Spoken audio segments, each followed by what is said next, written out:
how it sounded last night. No, I don't know if you got a chance to go to the game. Did you?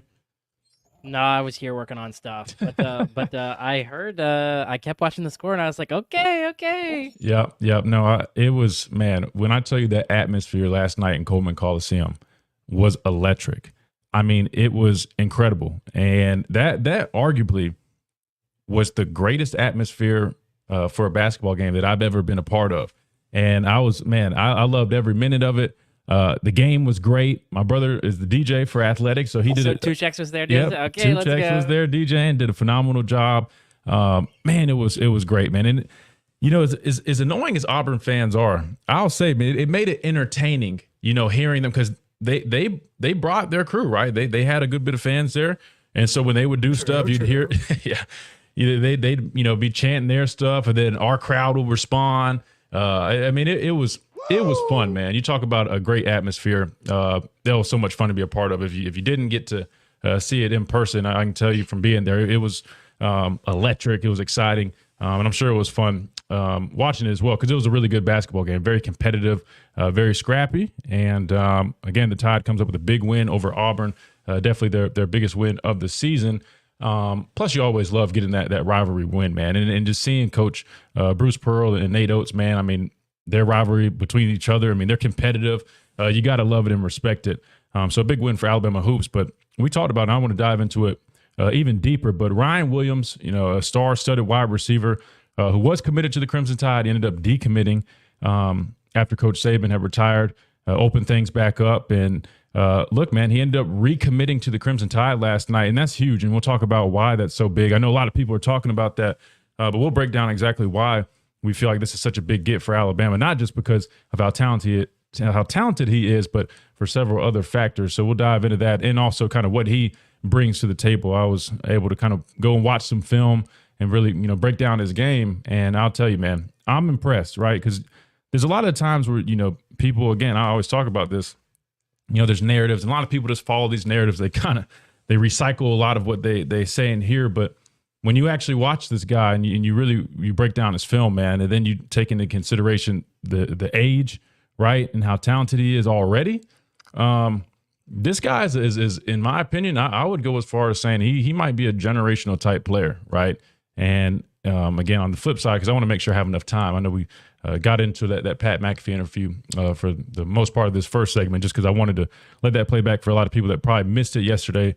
While it was live during the Pat McAfee show. There's a lot of good stuff there. But Ryan Williams is a guy that is a game changer. And I truly believe that he can have an instant impact and a very monumental impact here at the Capstone. So very happy to see him back with Alabama. With that being said, we'll go ahead and take a quick timeout. We'll come back. We'll dive into the big news with Ryan Williams recommitting to the Alabama Crimson Tide last night. We'll talk about what that means for the program, Coach DeBoer, in this new era of Alabama football coming up next. You're listening to the Miller's Edge right here on Tide 100.9, 1230 AM WTBC. We are presented by the Good Feet Store, America's arch support experts. If you're in any type of pain, foot pain, knee pain, back pain, you're waking up sore, you're wondering why, go and check out the Good Feet Store. You'd be surprised what they can do for you. Those premium arch supports are designed to eliminate and alleviate all types of pain. I'm telling you, it's try before you buy. You've got nothing to lose. Go and get fitted right now. They take great care of you and get you feeling better than ever. So again, go check out the Good Feet Store. That's in Midtown Village in Tuscaloosa. But if you're not here, don't worry. There's stores in Birmingham and elsewhere throughout the state and throughout the country. You can always go to goodfeet.com to schedule an appointment right now. Again, that's Good Feet, improving the quality of people's lives 2 feet at a time. Let's take a quick timeout. We'll come back, talk a little bit more about Alabama football, Alabama basketball. Again, this is Miller's Edge right here on Tide 100.9, 1230 AM WTBC, and our YouTube stream at the Miller's Edge on YouTube. We'll be right back.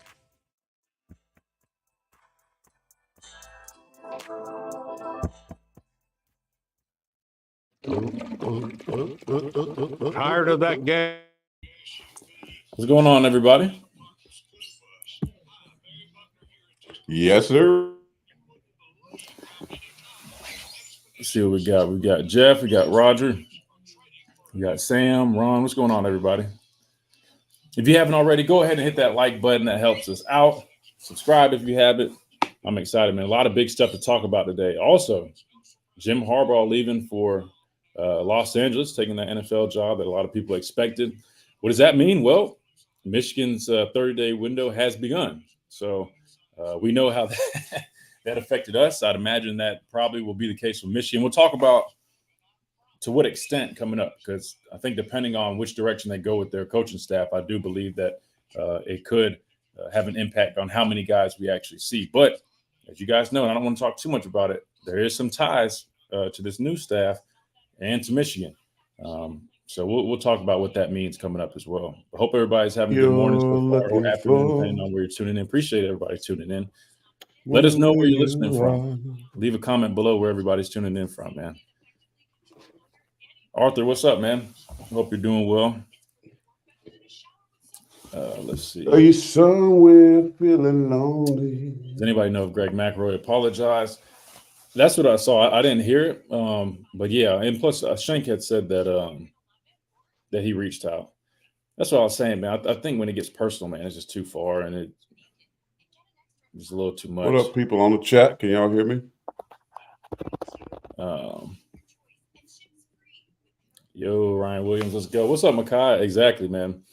And I'll talk about what that means, because I mean, again, a lot of people talk about, oh man, this guy, he's the game, like, but I don't know if they really watch this film, man. When you watch this dude's tape, it's insane. Plus, I'll tell you this: I've asked people personally, on staff, and they always shoot me straight, and they they said this kid is different. So, any word on DeBoer? If DeBoer is keeping the fourth quarter program, ooh, that's a great question. I'm not sure, man. I hope so. I hope so. All right, here we go.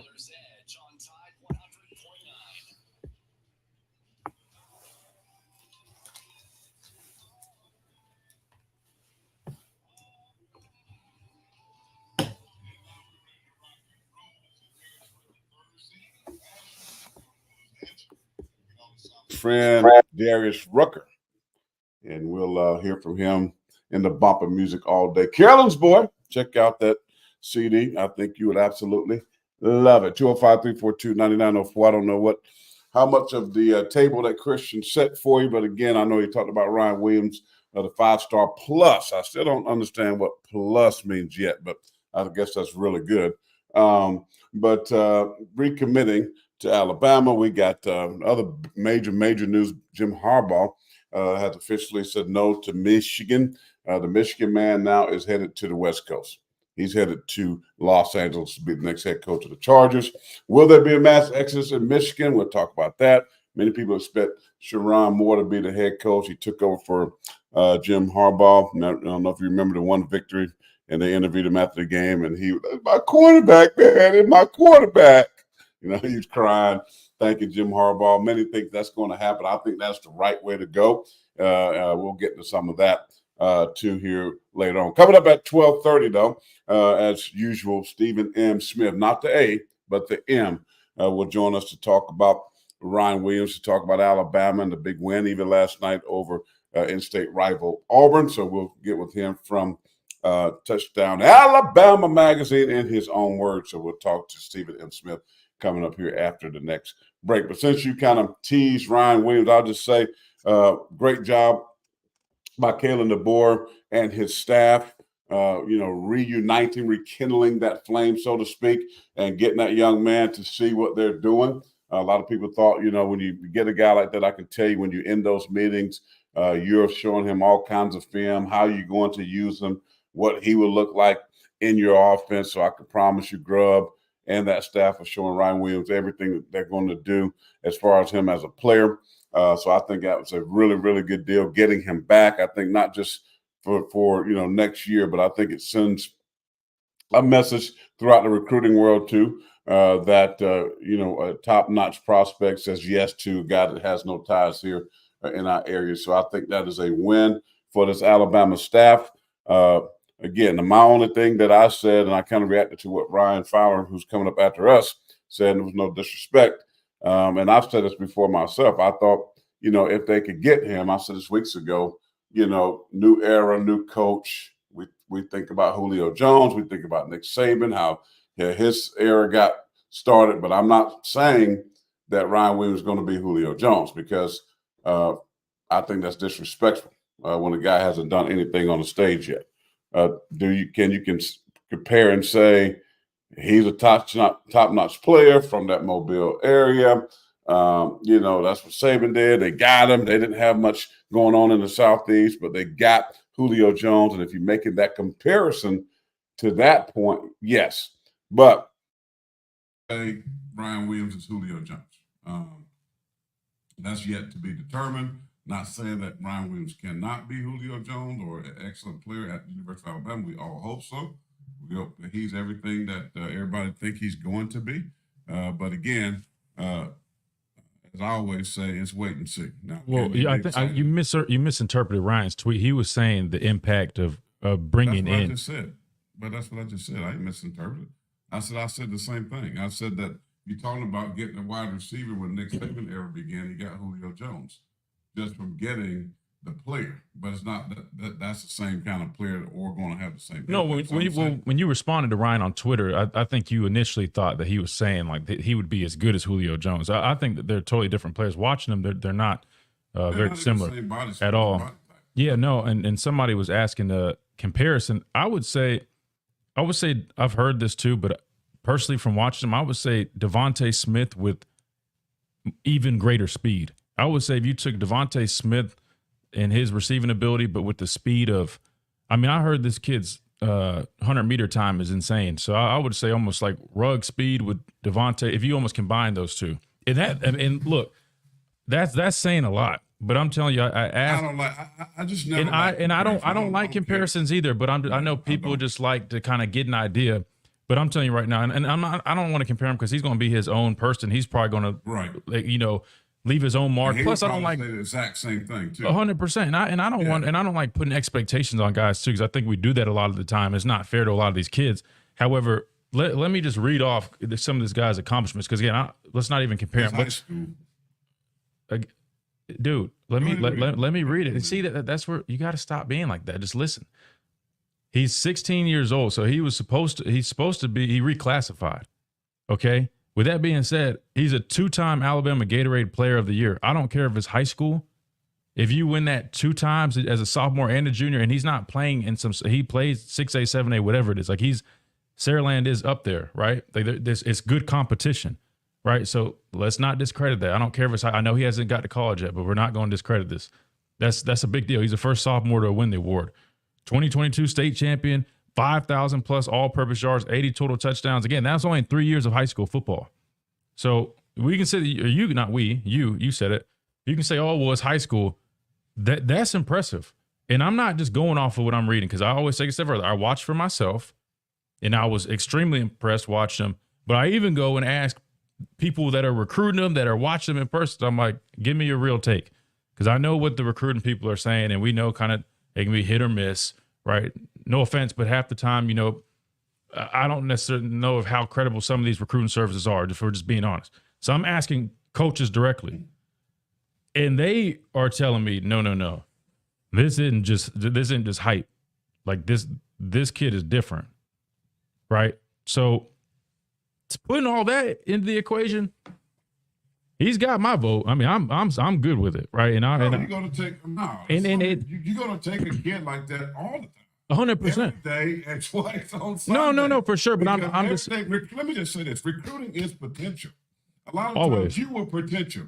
You had 20-something sacks. You broke. Yeah, but I was even more potential, because I was 200 pounds. Like, I mean, they had to.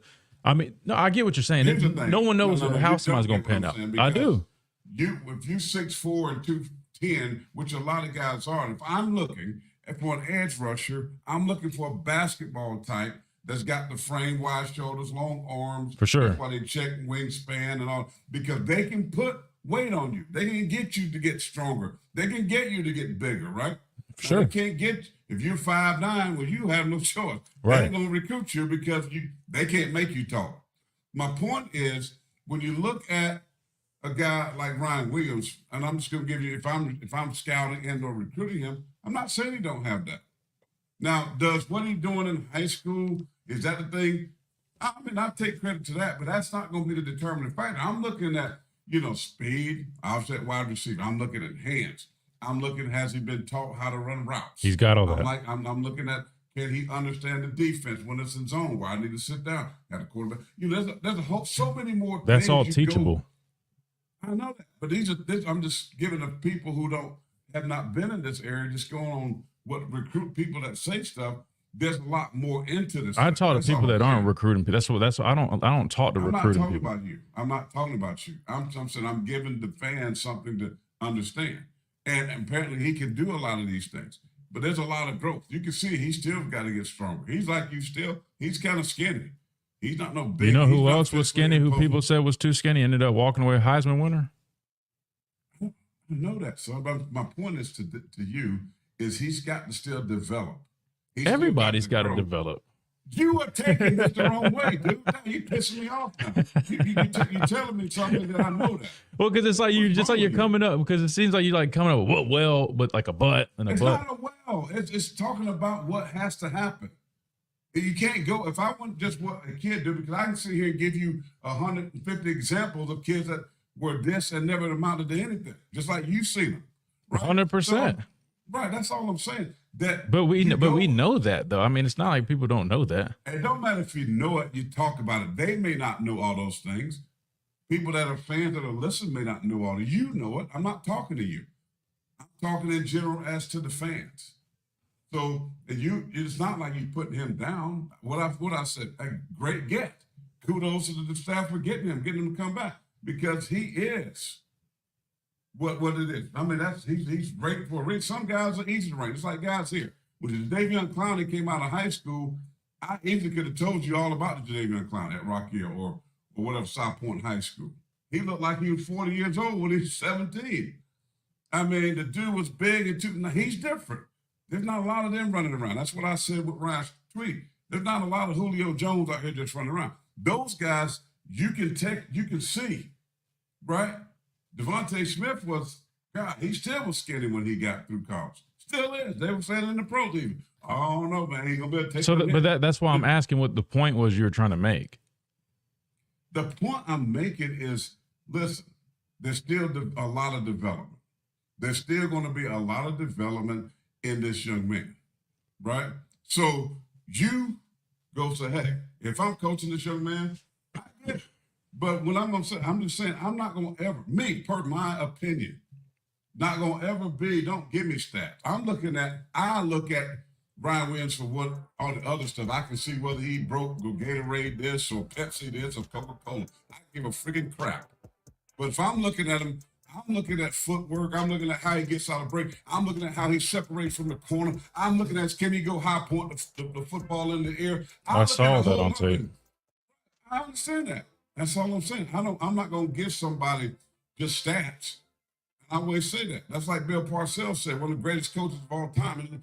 And when people was quick to give Tony Romo all this, he said, stop being so quick to anoint these athletes or people. Let them develop. Let them go. Be excited. Nothing wrong with that. But you can't anoint them. All right, we got to get a timeout. Stephen F. Smith. Well, let me wrap this up real quick, because I didn't finish what I wanted to say. What I was going to say was, kudos to Coach DeBoer. Oh no, you're good with the music. No, kudos to Coach DeBoer for being able to, like you said, rekindle that, build that relationship, and like you said, selling that offense to a receiver. I mean, that should be an area. I shouldn't say area of ease, but like people should buy in that offense if you watch Washington and get to know him. Plus, Coach DeBoer, man, is a very likable guy. So shout out to him for getting that done. But I do want to give props to guys like Denzel Duvall, Freddie Roach, and Jamie Mosley, because those guys had boots on the ground in Mobile, going and meeting with Ryan and his family and hosting them and they were doing a lot of the groundwork when this transition was going on. So I just want to give some of my close friends and my guys some props for really assisting in that, because they did a phenomenal job of doing everything they can to help, get him back here as well. So big get for this program. And I think it's going to definitely pay dividends in the future. We'll see. Time going to tell. They say it all the time. Time's going to tell. Time will tell everything. Stephen M. Smith, we'll hear from him. We'll get his thoughts on this whole recruiting. Wow. And we'll see what he thinks about it. I know what he thinks about, that Ryan Williams. We all think the same thing. But what he thinks about the process right now of the Alabama program. We'll hear from him coming up.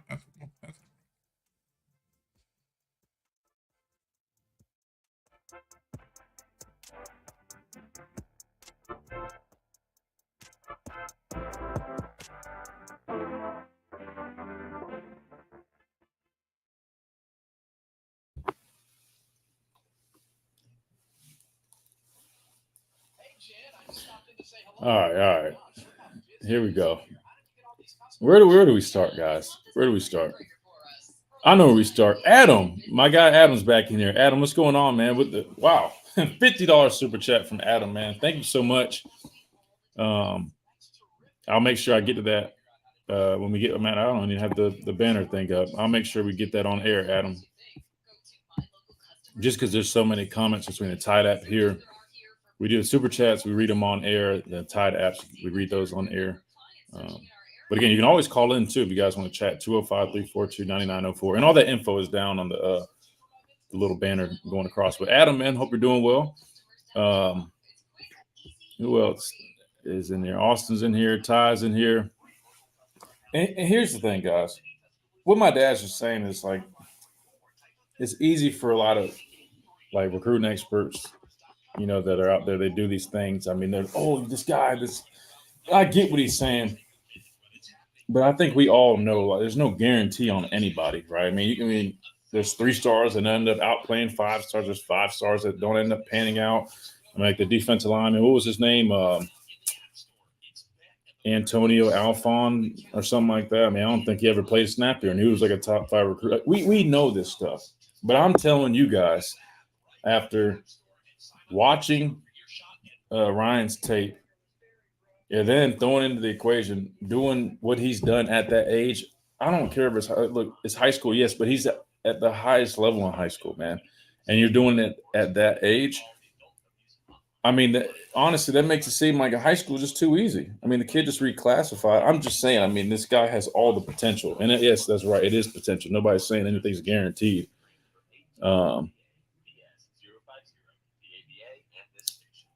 Pops is that guy on a perfectly sunny day who says, you know, a rainy shower can still pop up. Right. Like, it's like that. That's all it. I mean, that's his mindset. Your dad's setting his ways. We get it, Chris. Hey, as long as you guys don't ever think I'm not, don't. He's got his opinion. I've got mine, just so we're clear. Let's make sure we keep those separate.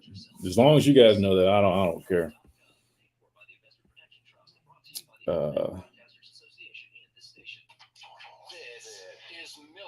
Why are you giving old man a hard time? I'm giving him a hard time because I don't want people misconstruing what we're saying. That's all.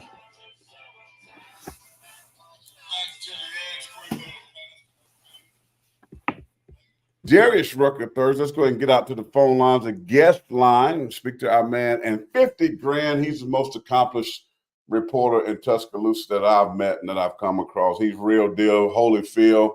This man, he can do it all. Radio, podcast, interviews, in his own words. Touchdown Alabama magazine. You name it, he's got it. Stephen M. And the M stands for Master Smith. Well, I better hold off on the master. What up, Stephen? How you doing, bud?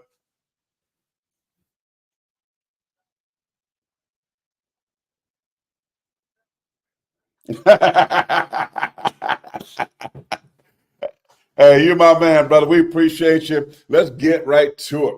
I'm sitting here trying to make some points about this recommitment of Ryan Williams, 5-star plus. First question, I have no idea what plus means. I would love for you to answer that for me. And the number 2, we know the upside that he brings to the table. I was just making a point when people were trying to say, hey, Julio Jones, not from on the field yet.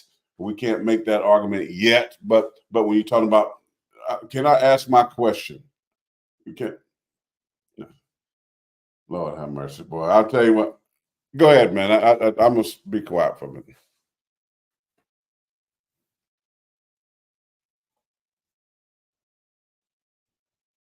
Much expectation on this young man just due to, for the first time since Julio Jones, right, when you talk about recruiting, you have the number 1 receiver in the state. In 2008, Julio was the number 1 receiver in the state of Alabama. And we're talking about arguably the number 1 player in the country. When you look at Ryan, the same thing was said 16 years ago when you talk Julio Jones. So I get where that comes from. However, Ryan has to prove it himself at Alabama, just like Julio did in the early part of the Saban era. But you got to give huge kudos to Coach DeBoer because Nick Saban retires, Ryan backs off his commitment, which understandably so, because you look at Nick Saban, the greatest to ever do it. So for Kalen DeBoer, in literally 11 days, you're the new head coach. You have your introductory press conference, and in 11 days, you get Ryan Williams to recommit back to you. That's huge by DeBoer and his coaching staff. Yeah, and I totally agree with that. And that's what I'm saying. That was a big deal. And that's why I opened up when I got on the show was about the kudos to him and his staff that they had to work overtime. I mean, because the guy decommitted. We understand why. He was committed to Nick Saban, right? That was his guy. But now you get a chance. I was talking about how recruiting works to show this Ryan Williams how he will be used in an offense that everybody's talking about that has potential to be extremely good and how he can be used. Now, we know he's not Julio Jones. We know I like to compare it to Tia just said David Palmer. I don't like putting those expectations on young men. I'm just saying let them come in, let them stay hungry, let them work, let them do what they do. He's got the upside, right? You know you got to have the mental capacity. You got to have what it takes upstairs to make it at this level of football. So that being said, Stephen, you follow this stuff a lot deeper than I do. You know, when it comes to mental makeup, when it comes to work ethic, we know he has athleticism and everything. Does Ryan Williams have that whole component to add to what he can do on the field? I think, guys, he's got the mental makeup just due to this young man should still be playing high school football. He reclassified to come out a year early. He did everything he could do possibly at the high school level. You're talking about a two-time Gatorade Player of the Year for the state. You talk about Mr. Football for the state of Alabama. He accomplished so much in 3 years at Saraland. Could have won a 6A state championship this past season if not for his best friend, Jared Mbakwe, kind of taking that. Clay Chalkfield High School winning that. So the fact that Ryan Williams has enough nerve, enough moxie about himself to say, hey, I should still be playing high school ball, but I'm just as good as any of these other cats out here. I'm going to reclassify, come out a year early into the University of Alabama at 17 years old. My main thing for him is going to be, can he surround himself with some older guys to kind of sort of keep him grounded? Because he's coming into something real young. He's that young coming into something. Can he surround himself with some older players that can keep him sort of grounded in, hey, man, we know you're that good. Be patient, learn some things. Don't get too antsy because you're coming into this thing young. That's my main thing for him. The mental makeup, he's got that, but he's entering into an arena of college football very young at 17. Can he surround himself with some veterans? Yeah, and Stephen, I'll say, man, with Ryan, coming on board, he'll be here. He's not early enrolled, but as a wide receiver, that's probably a position where it might not necessarily have to get here as an early enrollee to be able to get up to speed as quickly as some of these other positions. So definitely expect him to have a chance, or at least an opportunity to make that instant impact. But you look at the receiver room now, you throw him in the equation with Jeremy Bernard, a guy with experience, transferred from Washington. Expect him to probably get some meaningful snaps. Then obviously you still got Kendrick Law, Kobe Prentice, young guy Jalen Hale. So they're starting to take shape. Now, really offensively, I guess the only position that I'm still, would say maybe still on the fence about, meaning there might be some holes to fill, would maybe be offensive line, just because the tackle positions, right? Receiver, I feel like we've got some depth and some guys. Running back room is obviously fine. Jalen Milroe's at quarterback. The interior offensive line looks great. You got Booker and Jaden Roberts, and then the new center Brailsford, a very talented player. But then the tackle positions, who do you think fills those voids now that Caden Proctor's transferred to Iowa and J.C. Latham has left for the NFL draft? Well, Christian and Corey, you look at two guys off the top here. You got Elijah Pritchett, he's back. Yep. So Elijah Pritchett will be looked at as one guy that here's your shot right here, and then along with him, you got the Naquil Bertrand kid who came over from Texas A&M. So you got Bertrand and you got Elijah Pritchett will be your first top two guys that will have a shot at both tackle positions. Behind those two, you look at the massive wall of offensive linemen you recruited in 2023. Yes, Caden Proctor is gone, but you still have Olase Lanier. Now he has a shot. You got Miles McVay. He's got a shot. You've got Wilkin Formby. He's got a shot. So you look at those three young men as well. So it's going to be a fun competition with new offensive line coach Scott Huff to see which one of these guys are going to win me over at that offensive tackle position, especially like you mentioned, your interior guys are kind of set. You got Brazelford, who comes over from Washington. He more than likely is going to be your center. You got your two guards in Booker and Jayden Roberts. So now it's the game of which one of these guys I just named impresses Scott Huff enough to where they can serve in both of those two tackle spots. Stephen Smith, in his own words, Touchdown Alabama magazine. Of course, you can check him out at any of those platforms.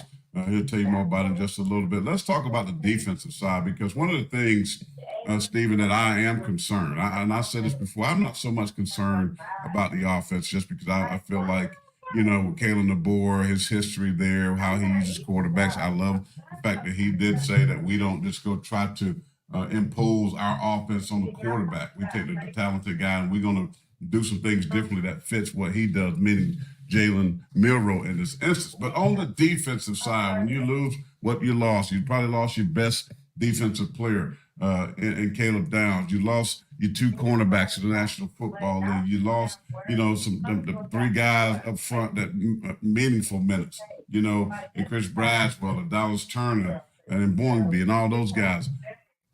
I'm concerned there, and I'm concerned about the depth there. And also, we're bringing two head coaches now that's kind of co-defensive coordinators and both coaching the secondary. Help us figure that out, what they're going to do there, because who's going to be the defensive back coach? What is the other guy going to do? Seems to me a little bit of confusion. Okay, so there is a right to be concerned there due to all the pieces that you mentioned, Corey, that are lost to the NFL draft and also lost to the transfer portal and other teams. The one big positive is, well, the two big positives, you got Deontay Lawson back.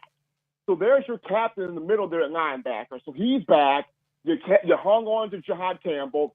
Those are your two linebackers. In the secondary, you do have an experienced guy back in Malachi Moore, who's played a ton of football in his career.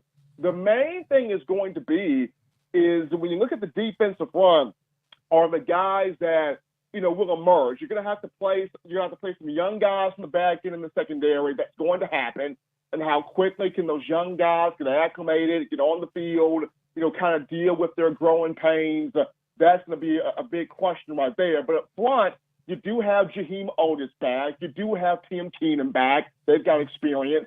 You do have Jamarian Latham back. He's got experience. You got Tim Smith back. He's got experience. So you have some guys up front that have played quality football. The main thing is going to be, how will they fit in Kane Womack and his swarm 4-2-5 defense, him coming over from being the head coach at South Alabama? That's going to be the big question. Womack's going to be the defensive coordinator. He's the DC. He will also coach linebackers. Now, the other two guys, Coach Mo Linguist coming over from Buffalo, and the other coach, Coach Scott Hitzler coming over from Wisconsin, they will both serve in the secondary. I think Coach Hitzler will more than likely be the safeties coach. His background is primarily safeties. And I think Coach Mo will be the cornerbacks coach. His background is mostly corners. So I don't know if one will keep the DC tag and the other one will drop the co-DC tag and just be a position coach. We'll see how DeBoer and Coach Womack will work with that. But I look at Coach Womack will be the whole defensive coordinator. He will also coach inside linebackers, replacing Robert Bala. And then Coach Hitzler, he will be with the safeties. Coach Mo Linguist will be with the corners.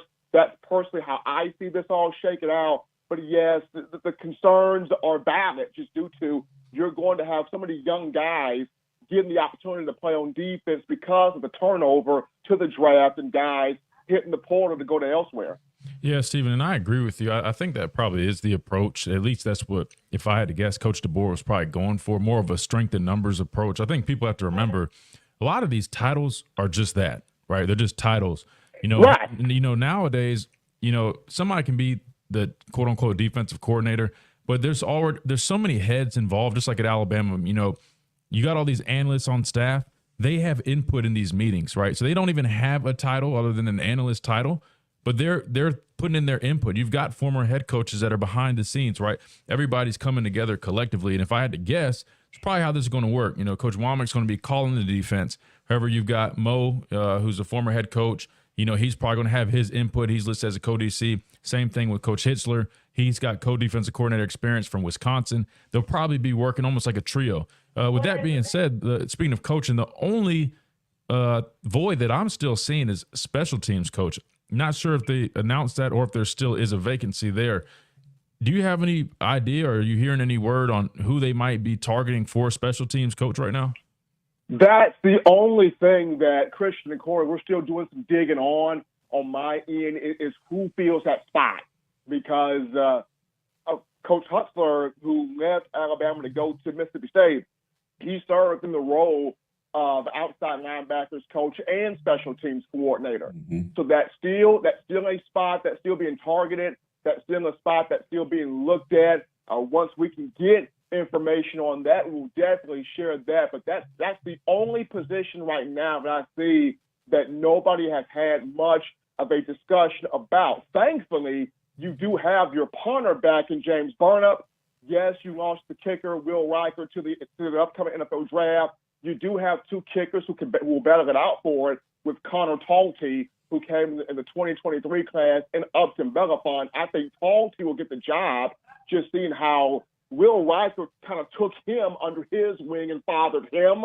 So I think Talty will more so get that job. But it's just going to be interesting to see who takes on the coaching aspect in that spot of special teams. Yeah, special teams is one of those areas, man, that I know we don't like to give street cred to and kudos to, man, but we can take a look at what happened in the playoffs with Buffalo, right? Those guys don't ask to do a whole lot, but, boy, sometimes those kicks are so meaningful and so important, and you go wide right. Of course, Buffalo, the Bills know that back in 1990 Super Bowl with the Giants, wide right again. That comes up big. That kicking position, definitely going to miss Will Riker. And the special teams, when you're talking about field position, when you're talking about, how many times have we looked at Alabama in their games or in the kicking game where special teams were so important, even in the punting game, backing people up, changing the field. They are more important than we think about. Yeah, we like the flashy guys.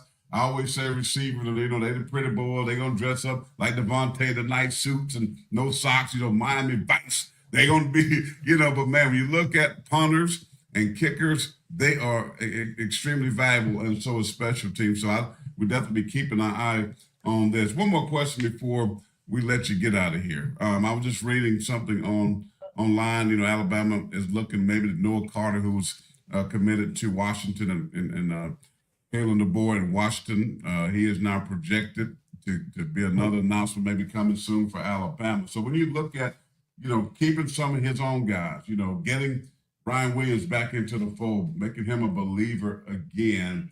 Going forward, let's just prognosticate. Let's kind of put our prophetic hat on for a minute, if you would, Stephen. How do you see that with this very daunting, very challenging schedule? Being that there's so much turnover and change, new voice, and we know how important what that voice is going to be in the locker room. What is realistic for this football team and Kalen DeBoer next season with such a daunting schedule? What do you think fans can say, you know what, I'm good with it, I'm fine with it, or, maybe we made the wrong decision? What is that going to look like for you? I look like realistically here, guys, but for Alabama first year under Kalen DeBoer, realistically, I think SEC championship. I think with this roster, you can still get to Atlanta. With this roster, despite the turnover that's happened, with this roster, you could still get to Atlanta. You can still get an SEC championship. You can still make the college football playoff. I think that's realistic. As far as national championship, I would hold off that. I would hold off of that. But SEC championship and getting to the playoff in year one with DeBoer, I think that's very realistic. That'd be good. I mean, if they're going to play, it's kind of one of them things you go, I don't know, how much I want, because this is still Alabama. Let's not forget, right? This is still the 17 years from what I know, what Nick Saban has done, Alabama Crimson Tide. Schedule is daunting. They got to go on the road, non-conference game to Wisconsin. They got to go on the road to Oklahoma. They got, they got to go on the road to LSU. Georgia's coming back in town. We know Kirby Smart is loaded. He's going to be looking to get revenge at home. South Carolina is going to be a better team. They got 20-plus guys in the portal. They're going to be a tough out. I mean, they got to go to Missouri, who won double-digit wins last year. A lot of people slept on them. I mean, so if they can get double-digit wins, because 10-2, well, whether they make it to the SEC championship or not, 10-2 will put them in the college football playoffs. To me, I think that should be the expectation. I don't think I don't think anything less than 10 wins is good, because they still have players. They still have dudes, and they're going to get some dudes, especially in April when the portal opens back up. So what you think about that?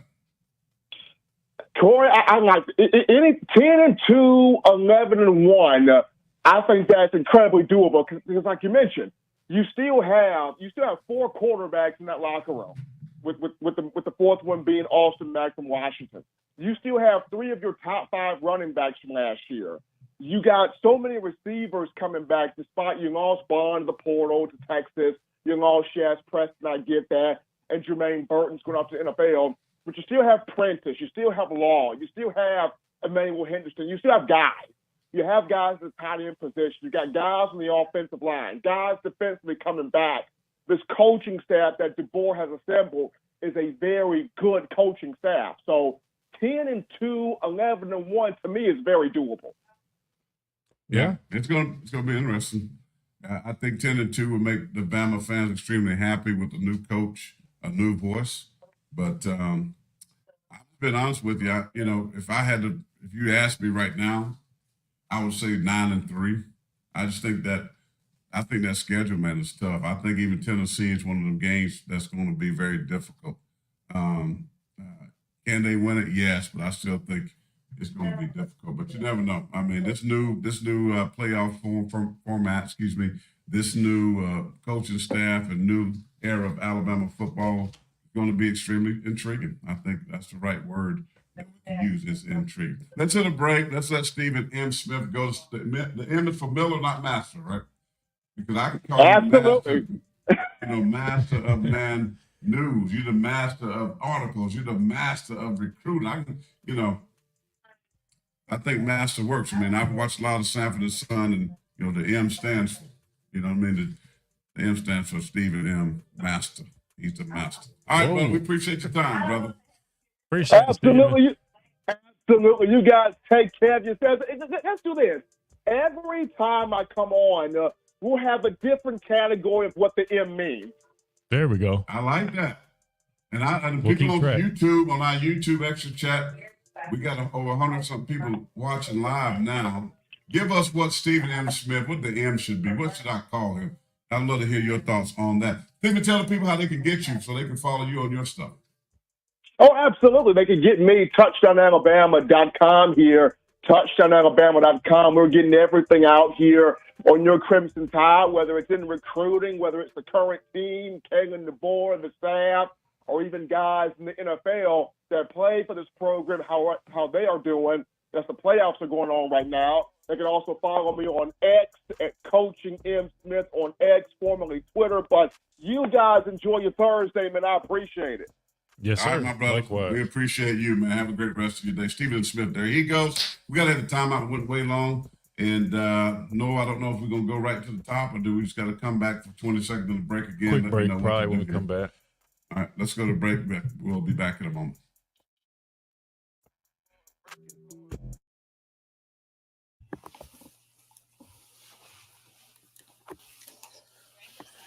Really good stuff from Stephen M. Smith, Touchdown Alabama Magazine. I forgot to put that on there, but go check him out if you haven't. I know you guys are probably all familiar with him. Really good stuff from him. Always appreciate him joining us every Thursday. Adam, I did not forget about your super chat. We're going to get to that when we come back from this one. I can probably hit that. What is he going crazy for over there?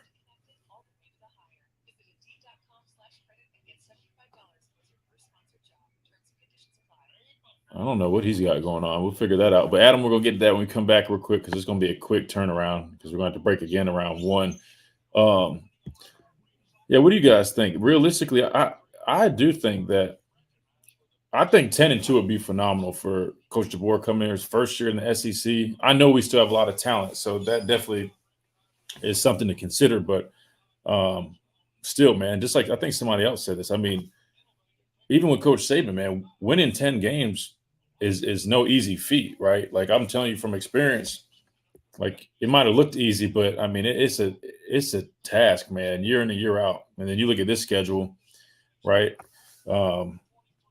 Georgia's going to be tough. Missouri, I mean, they finished in the top 10. We'll see how they look this upcoming season, but they're a good team.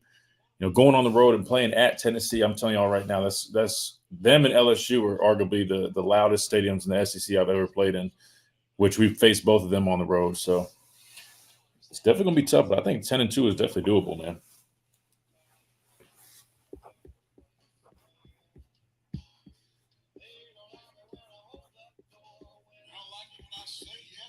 All right, welcome back to the Miller's Edge right here on the Tide 100.9, 1230 AM, WTBC. Noah, let's get you doing a little more work because, I mean, not like you're really loaded with work now. So how about doing a little reading for us on our Tide 100.9 app? And we encourage you to send some messages there. Go right ahead. Yeah, for sure. Happy to do a little work here on the show.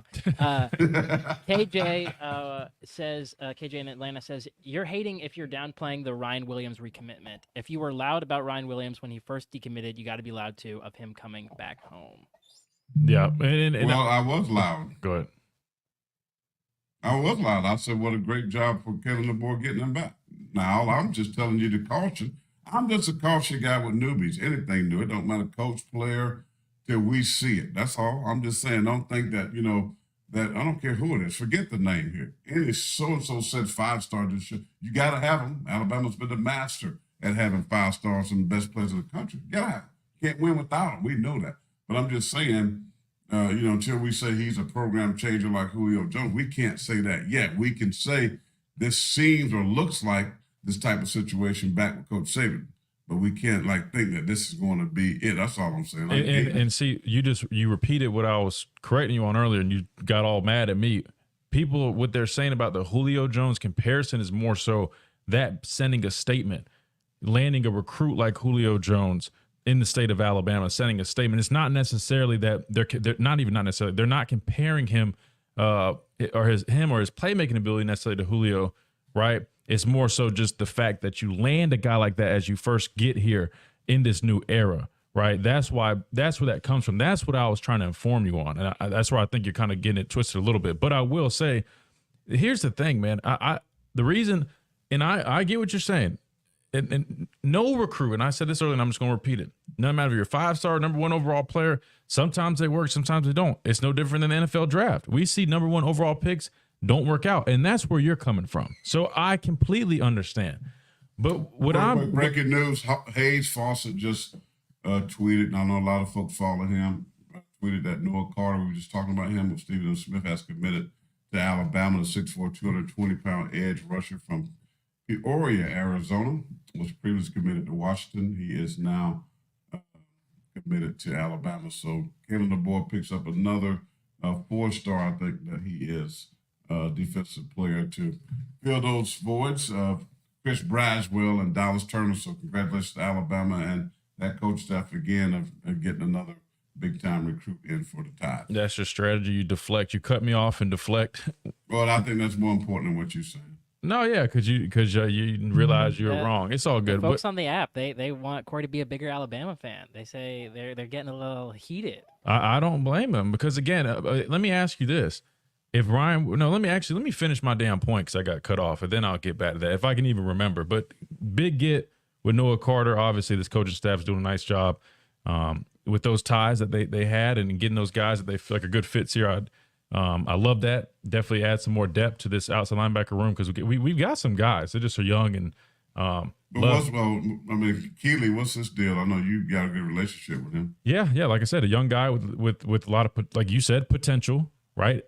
He's not necessarily there. That's why I was saying, like, even watching Keon's tape, like, he, as highly as he was rated, he's a great player, but I could still tell you he was going to have to develop more, especially coming into this scheme. I know how Alabama's scheme is. He's going to have to learn. That's the biggest challenge. So as an outside linebacker at Alabama, it's not just, rush up the field. You've got to understand coverage responsibilities, coverage philosophies, how to drop, right? How to communicate with the back end. You also got to know the front, working with the defensive line. There's a lot of responsibilities. A guy like Ryan Williams, what I'm saying is, with his talent coming in and playing receiver, is a lot different than a lot of other positions. Also, just to throw in there, you're saying, well, wait and see. Again, as a guy that reclassified, he, as a junior, went and played in an All-American game with guys older than him, and was very impressive in that game as well. So people aren't just spewing things out. That's what I'm saying. I think if you dive a little deeper, you see that. I just want to ask you this real quick before we go to break. If Ryan Williams committed to South Carolina, would you still have the same? Well, we got to see. That's 100%. That's cap. That's cap. You would be wooing all around. That's cap. I don't care whether recruited to the daggum Boise State boot tape. I don't matter to me. I say the same thing about everything. That's just my deal. Prove it. I'm a prove it guy. But you got to give people a chance. I mean, like, it just. I didn't give him a chance. I'm not saying that he can't, dude. You're missing. And for people talking about to be a fan, I'm not the typical fan. No, I'm not. I'm a former player. I'm a former coach. I am. Do I pull for Alabama? 150%. Do I pull for 150%? But if something, what I see, I'm going to give my opinion. I ain't gonna ever stop that. I ain't gonna ever let people try to, because how they feel and want me to jump on a parade wagon. I'm not that dude. If you're looking for that dude, you listen to the wrong dude. But if you want it right, you want it correct, you want somebody's opinion that's fair, which I am fair, that's just the way it is. So it ain't nothing. This is not about Ryan Williams. This is about, to the fans, I get it. That's why I said it's a great get, a great recommitment. It's a great get with Noah Carter. I'm saying this to you. But we know how important development and everything is. And listen, if I go to break, Alabama is no strangers to big-time receivers. My God, they had a Heisman Trophy winner in Devontae Smith. You know, we can go Henry Ruggs. We can get the first round after first round. This team is not no stranger. Don't y'all forget that. Nick Saban. I think that's why they're excited about him, because we haven't had a true number one receiver. James Williamson, a transfer from Ohio State, who people said people said they kicked him out the door. They said he was the fifth receiver at Ohio State. Remember that? First round pick. He's in the playoffs right now playing for NFC Championship game. So I'm just saying, work this tail off. That's all I'm saying. I know what the freaking work it takes to get in there. I know what you got to go through to get there. I do know. And so I don't care what I did all that too in high school. I got all that too. My number's retired at my high school. Sit right now. Nobody can wear that number again. But before I got to college, nobody gave a crap.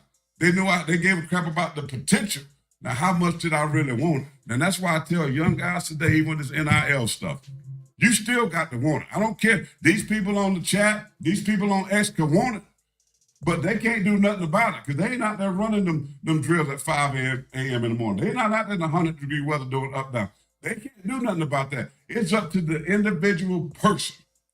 And to me, you get somebody that wants that. That's why I said, give me the Hunter Renfro, the dude you talked about, the Ram. Nobody talked about him, but I promise you, their work ethic, their mindset, they can't be beat. Give me some more dudes like that. Talent's one thing and need that, but give me some of them dudes that'll scrap on the floor like we saw last night with Alabama. We talked about the defense, the work ethic, what they needed to do. They did it in basketball. They wasn't doing it before, but they don't got them. That's why they won that game. All right, 1 hour in the books. Got to hit the top of the hour break. Come back, we'll talk about Nick Dunlap. Nick says, Alabama, thank you, but it's time to go make the cheese. I just turned down $1.5 million. So he's moving on. We got some audio from Nick and the press conference. We got news from the recruiting world for the Tide. We got a lot of stuff to get into in an hour to go. Back in a moment.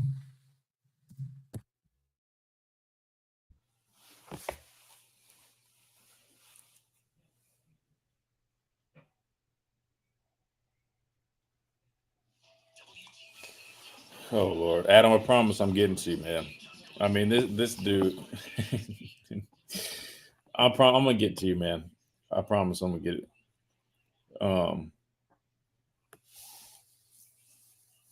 Golly, man. This dude is so stubborn today.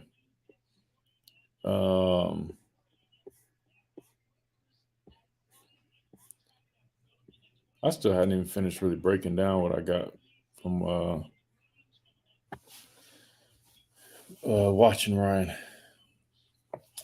Adam, that's a great question. I'm gonna get to that. Because I don't know because I know you kind of it's probably been a minute since you've been on here, but with this new defense that they're running, it's definitely going to be a lot different. They don't really have Coach Womack's defenses don't necessarily have those man match principles that you saw from Coach Saban's defenses. A lot of quarters, man match, stuff like that. So it definitely will be different. It's a lot more zone based, at least the philosophy that they still run man coverage. Sorry, I think he moved that comment, so I lost what you were saying.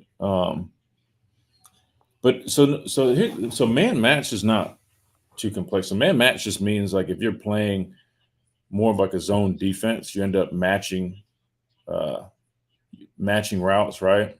If someone crosses your zone, they cross your face, you end up taking that. Basically is like zone that turns into man. So that's not necessarily what is complex. The complexity from our defense with Coach Saban was more so all the addendums and adjustments. That's what would cause confusion. Meaning, if they start out in a trip set nowadays, let me save this for the air. That's a really good comment. I'll get to that. I promise I'm going to get to it, Adam. Kwame, I think the reason he still called that a big loss because based off potential. In his eyes, everything's off potential. He said you're losing a guy with major potential, but I get where you're going.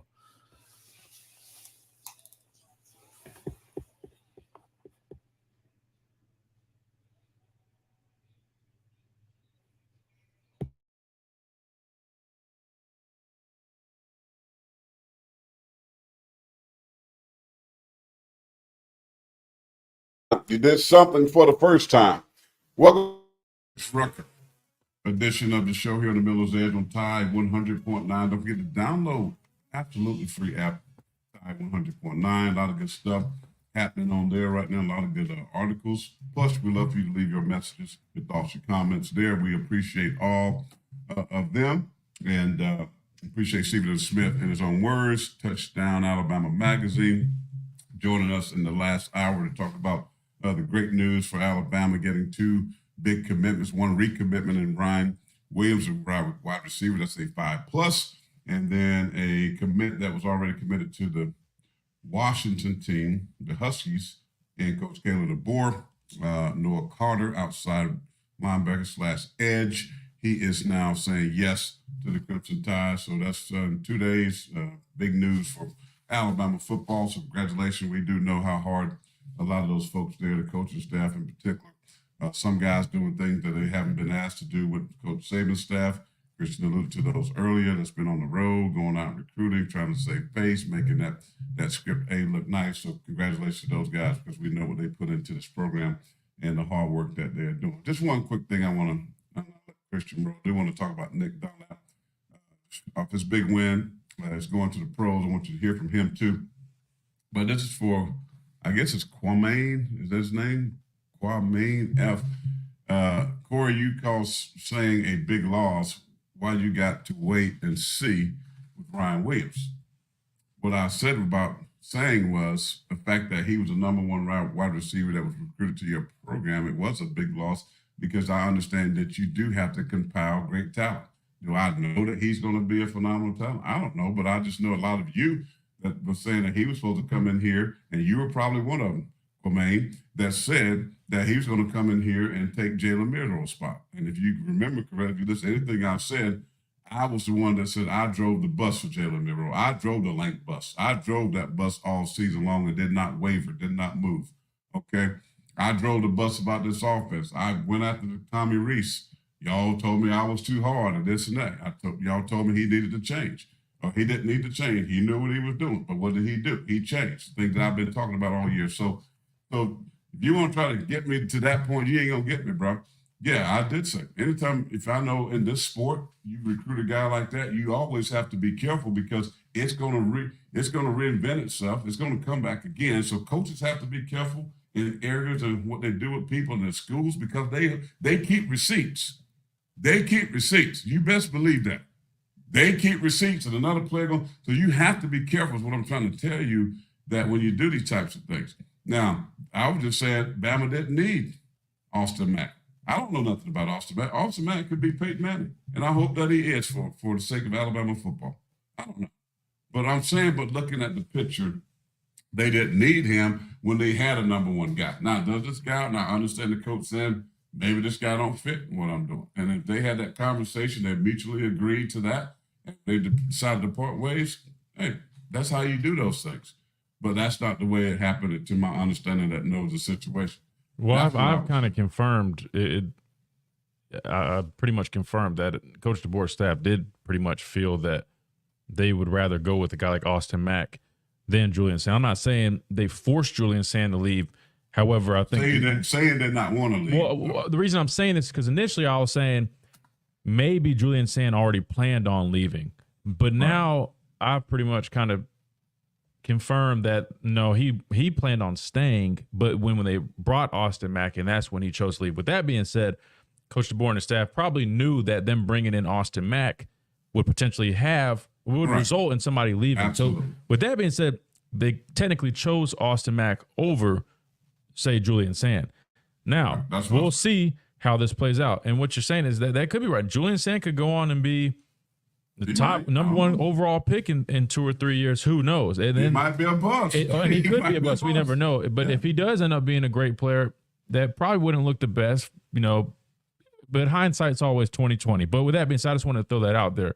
So, but that's fair. It's all potential. I do want to get to Adam, one of our huge supporters, man. Adam always coming in strong with the support, man, with a massive super chat over on our YouTube. Again, you can check us out at YouTube right now. Adam says, Corey and Christian, I don't know football on the level that you do, but do you think the man match coverage is too complex for some players and causes busts, like in the Rose Bowl, a la the Caleb Downs on that 4th and 2? That would not have happened. Is there a better alternative? Great question, Adam. And so basically, and I explained a little bit of this during the break, but so it's not necessarily man match that causes the issues. It was more so our coverage philosophies, how we play things. Our quarters man match defense is basically where zone turns into man, depending on how routes develop or what you're getting. And so that's not necessarily what's causing busts. It's more so the addendums and the adjustments, right? And with college football and these offenses, there's so many shifts and motions. You'll have one set of rules where you might play, like in our defense, we had several ways to play bunch. It wasn't like, okay, if it's a bunch, we only do this. If it was a tight bunch, we might play it one way. If it was a bunch, in the boundary, we might play it another way, right? So many different ways. And with teams with, in these offenses nowadays, they don't just show you what they're in, they get to it. And so guys have to communicate on the spot. That's more of where the issues come in. I still really like man match, and here's why. When you play regular, just true zone, almost like spot drops, right? That means you're basically like, if you have a landmark, right? If you're a curl flat player, that's probably 10, 12 yards, 2 yards outside the hash, and then you're reacting on that. To me, creates a lot of cushion, and you can get picked apart. Versus when you're matching stuff, if someone's coming through your zone, you're matching that pattern. You're taking the air out of it. You're basically taking that guy. To me, I like playing like that, probably because I played in that system and I saw how effective it was. Yeah, we did have some busts because our defense was complex. Again, that's more so because how thick our playbook is and all the adjustments that were in just one call, right? I'll give you all a base call, right? One of our base calls is like standard day one call, base strong 3 auto, right? Base defense, coming from the strong side, playing cover 3, but there's always adjustments. If it's always had check dot mod. If we had mod, which is 2 tight ends, if it's 12 personnel, 2 tight ends on the ball, we go check dot mod. That changes our coverage, how we play that. It changes the defense, right? We're not in just regular 3 anymore. With that being said, that's where some of those complexities came in. And that was just a day one easy call. I mean, we know that like the back of our hand, right? Then you got to talk about when you change personnels, right? When it's nickel, right? Flex strong fire zone. If they come out in FIB, we go to a totally different check. It might not even be in the name. We just got to know. right? So that's where that kind of gets complex. However, I'm just going more so off of the way you play these defense and these philosophies. I personally like man match versus a true zone. However, again, just because somebody likes to run more 3 and 6 true zones, there's more to it. You still can run man. Another thing about cover 3, which I think Coach Womack likes to run, is single high coverage, right? Alabama, we've always run a 2 high shell, meaning you've got 2 high safeties. Cover 3, you've got single high safety, then those corners are responsible for the deep thirds. Yeah. So with that being said, there are cover 3 beaters people can run.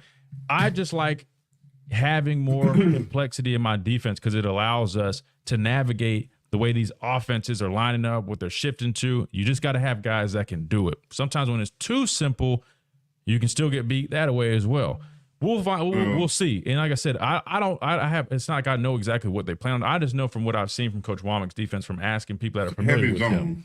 Heavy zone. He does like simulators on third down. A lot of cover 3, cover 6, right? A lot of single high. You don't see much of a 2 high look, which most of college football in NFL, you really 2 high is pretty much all you see. I feel like for the most part. Standard. Well, because 2 high, cover 2, basically called cover 2, which those that don't know, this means you got 2 safeties in the middle of the field. They basically split the field, right? That's zone. But to answer your question for me, Adam, I always said I thought Nick Saban had the most difficult defense in all of college football, maybe all of football. That's fair. That's fair. I agree. You just heard what Christian that's one sample. So people, I want you to understand that you can't be a dummy and play football because you got to be able to think, man, on the move. Right? You got to be able to see stuff and understand not just the defense, but understand the offense. So for me, when Christian and I was arguing about this, I'm like, why are they playing this crazy match zone all the time? And if you match zone, you do things very simple. So everybody don't have to think, because I'm a believer in the way I played, and I played in Bill Belichick's defense, basically, right? Very physical. But we played a lot of 2 high shell. But to play 2 high shell, you got to have 4 dudes that can get after the pass. You want to be able to rush the pass with 4 and be able to drop 7 in the zone. But when we played match zone, and we played it more in the red zone, the 20-yard line in, right? Like what Michigan was doing. I don't care how they get to zone, or they can start in doubles and motion to trips down, create bunch. We automatically knew when that short motion came across, whether it be from the wide, which is a tight end, a down tight end on the line of scrimmage, or what we call it was like a fullback type, H-back. He motioned across to create a triple. That means 3 wides. Now it's bunch. Automatically check zone, right? And it's just as simple. If you're the widest defender, you got the flat. You're the inside guy, you got the number 2 guy, right? And if you're the middle linebacker, you got the 3rd guy. And that 3rd guy can be, it ain't the guy that's lined up. It's how they end up. So because the inside guy can go to the flat, the motion guy can come from the outside in, being the receiver, and come across like a crossing route. That goes to the middle linebacker. The inside guy, the safety, he just sits right there and squats on anything that comes to him. Therefore, you don't have bust.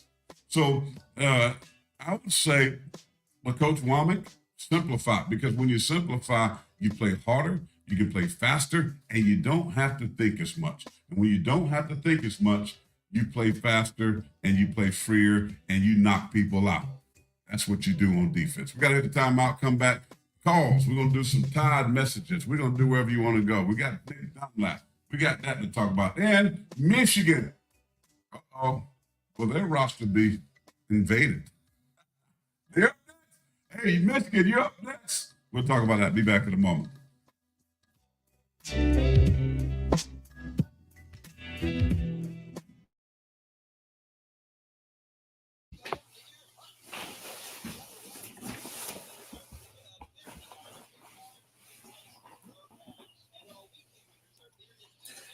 Hope that answered your question, Adam. I was about to say, I feel like we definitely talked about it a lot, so hopefully that was good. And thank you again for the super chat, as always, man. Thank you so much. Let's see what we have. Turn this down a second. Yeah, bumper music, man. That's why sometimes there's a pause, man. I have to be careful about the copyright stuff.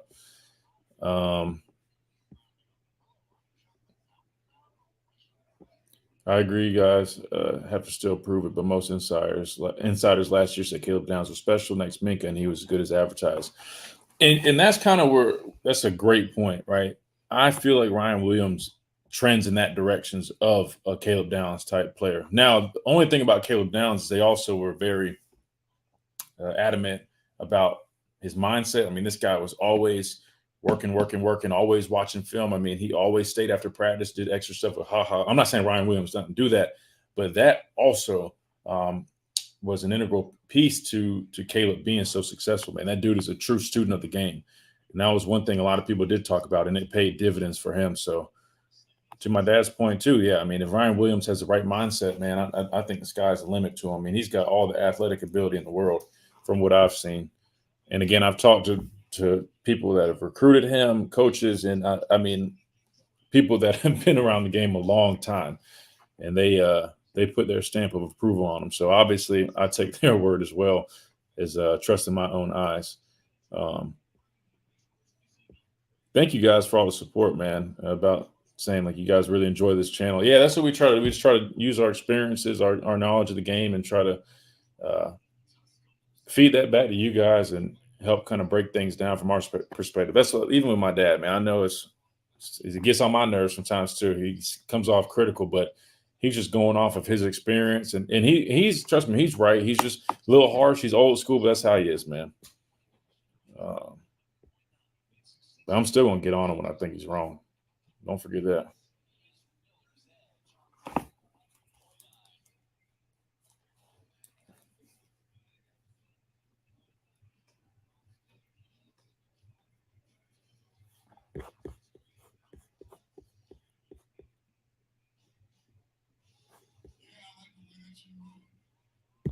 Yeah.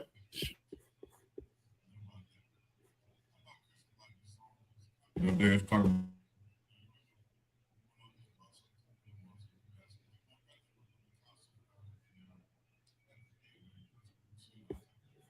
TJ, your mom, and Lane Kiffin, and another coach or two took backstage with us. Had a good time. Remember that? Yep. I just want to get somebody out there like kind of dude I am, which is not right, but I'm kind of a hard dude, right? Because Pause. and my wife and Chris's mom used to get on me all the time. So like when Chris was, yeah, I thought about this the other day. I was like, "You sure about that?" I'm positive about If somebody that. has to say I'm a hard dude, that's a little. I'm a hard dude, right? Christian would get 2 sacks, right?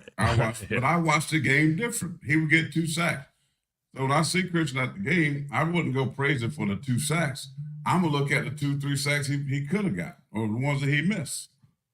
But that's I used to do that before I even talked to you. What are you talking? Hold on, don't make it seem like I'm just Mr. Happy-Go-Lucky. Like, oh yeah, I got 2 sacks. Like, I've never been that player a day in my life. I've never in my life done that. I don't care about any. What? Nah, hold on. I so get my what thing you're is, talking about. my thing is, I focus on, like, even when I played, I would focus on. I could have had a decent game, but I would focus on what I didn't do, and I think that always helps create success when you don't. I mean, you could do well and have some good things, right? I get mad at dudes dancing all the time. You know, they make one play, they dancing, and then I'm sitting there going like, dude, you just got beat on the 70-yard post, you know, or, you know, you just dropped the interception or dropped the pass. I'm like, I agree. You gonna see, I'm like, focus more on what I didn't do. That's all. So that gives me kind of a hard shell, but that's the same very thing that helped me get to where I was from Payson, South Carolina, 2,500 people to New York City. 305-342-9904. Yeah, Right. I think that makes perfect sense when you're talking about, you know, your standard for yourself. I was the same way, right? I mean, I never talked about the good that I did. I mean, I used to rewind the plays that I didn't make, the sacks that I missed, the times I got beat. There was one time in high school, I mean, I got blown off the ball one time by a guy, some tight end or something. I remember I literally watched that clip probably over 100 times. I hated that clip. I was disgusted by it. So that's what I Which one? It was back, like, I don't know, that was like sophomore, junior year of high school, and I kind of tweaked my ankle a little bit. Not making excuses, but I did. I didn't, and I got blown off the ball. He caught me off guard, blew me off the ball like 5-6 yards off the ball, and I was like, man, heck no. I'll never let that happen again. I watched it over and over. So I get what you're saying. I think it's a little bit different though. I guess when we're just talking about other people, it can kind of come off a different way. That's like because to me, I don't think I might maybe in your eyes it might sound like I'm like, oh, Mr. Too Optimistic. I'm not. I see and read things that are way too optimistic. I just choose to when I'm looking at it, I'm like, yeah, like somebody had a good point. They mentioned Caleb Downs. Like when I look at Ryan Williams, I truly believe he has that same type of potential. I've talked to the same people that I talked to that told me the same things about Caleb Downs. They're saying the same things about this guy. I trust and value their opinion. That's why I'm saying this. I'm not just riding a bandwagon. Oh, everybody's saying this kid's going to be great. I watched him, right? And I even kind of wrote some notes down. Let me get back to that real quick. It won't take long. Elite speed. He's a phenomenal athlete. He looks really explosive. He can easily take the top off the defense with his speed. He's a yak machine. Talk about yards after catch. I mean, this guy has it all, and he high points the ball. I mean, watching this tape, man, I mean, like, honestly, he truly does look the part. Now, I agree with you. The thing about Caleb Downs was, and I talked about this during the break, he had, phenomenal football instincts, right? Really high football IQ. He was a student of the game. All people talked about was, man, this guy's in the building every day, watch the extra tape, right? And that's I love that. And then that is a huge piece to why he was so successful at a young age, right? His maturity and his ability to learn. And so I think if Ryan Williams comes in with that same mindset, without a doubt, he's going to be a very special player as well. But then people are still talking about Noah Carter. Yeah, I do think that's a big get. I will say we definitely have a lot of guys in the outside linebacker room. This 4-2-5, it does utilize, I think they call it a wolf. It's like our jack position, which you've seen Dallas Turner, Will Anderson, those guys play, kind of like that stand-up athletic edge guy. You got Q Robinson, who's a senior. Got some experience. You got Keanu Coate, older guy with some experience, but you also got Quay Russaw is a name I'm hearing a lot. I know people are really excited about Keon. I love Keon. I'm close with him. Good kid. I think he's still figuring himself out as a player, still developing. But Quay Russaw is out of the young bunch. He was the one that was receiving the most snaps in practice. Like if he would have been the guy that would have stepped in if needed. So I wouldn't be shocked if we see a lot of him. But Noah Carter, great addition. If I'm not mistaken, I think people were saying he's really like an athlete. I think they said he lines up at a bunch of different positions. I think even like offensively, I think he might have been a returner. So you're talking about a guy at 6'3", 640, 218, 220 is probably a similar build to me is what it sounds like, but probably a better athlete. Definitely a huge pickup. So definitely some really good things going on in Tuscaloosa with this staff. You got this, man. Any great coach would tell you, coaching takes you so far, but if you don't have the Jimmys and Joes, Nick Saban didn't have these recruits. Alabama wouldn't have been Alabama the last 16 years, whatever it's been. So you got to have the Jimmys and Joes. But when you get to certain levels, you got to be able to mentally and those other things too that comes into play with these athletes. And looks like Caleb DeBoer is off to a really good start here in the Southeast. Ryan Williams coming back, and I said this on our show before. I said I would be the first one to applaud him if you get him to come back, because I knew Auburn kind of made me a little bit nervous because I knew the money that their collectors was dishing out. Boy, were they? I mean, and I probably believe they threw some big numbers out there. I don't know what the man got. I don't know what Alabama, how they stepped up, and what the promises has been made to him.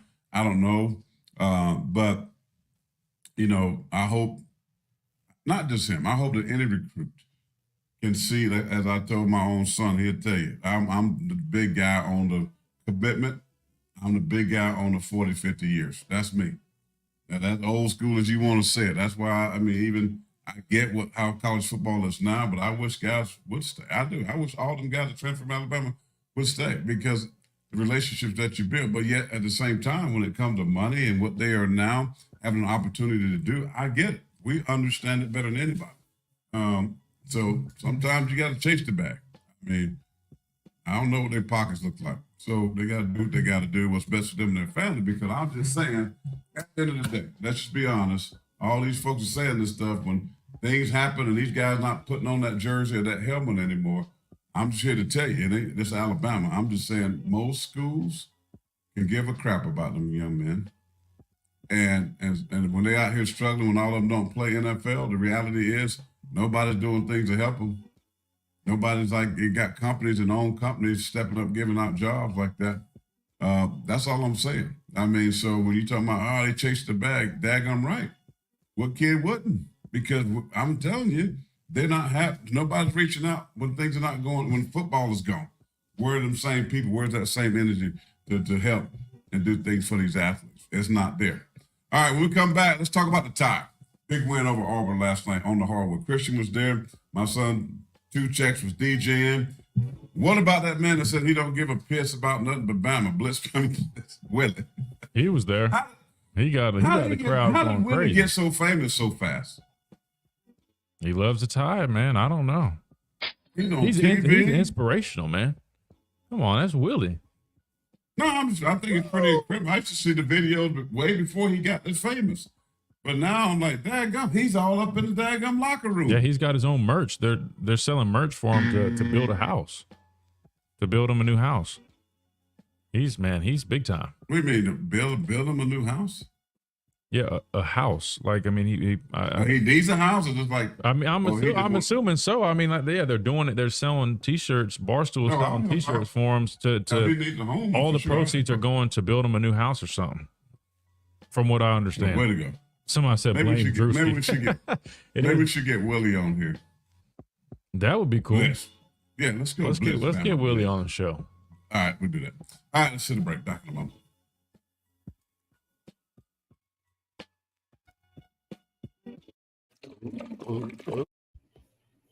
Hey, Corey. Yeah, that is true. Drewski did kind of help Willie blow up with that video. That's crazy, Sam. If they did arrest him on that gambling, I think he was a pretty good player for them.